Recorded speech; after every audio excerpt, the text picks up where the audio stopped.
қатардың соңына келдік, яғни ол екінші қатар, екінші қатар.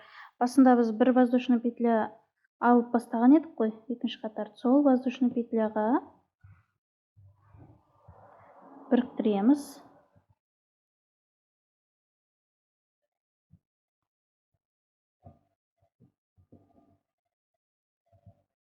Біріктіріп алғаннан кейін тағы да бір воздушный петля тоқимыз да. Енді қыздар, үшінші қатар тура екінші қатар сияқты столбики без накида тоқып аламыз. Сонымен әрі қарай төртінші қатарда бізде өзгеріс болады.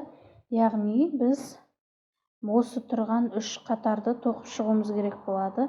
Сол үшін бізге қазір үшінші қатар, ол мына қатардың басы ғой, осы қатар басталып тұр. Қазір осы қатарды тоқитын боламыз. Үшінші қатар, айтқанымдай, столбики без накида толық тоқып шығып, мына воздушный петляға біріктіреміз да, содан кейін әрі қарай бастаймыз.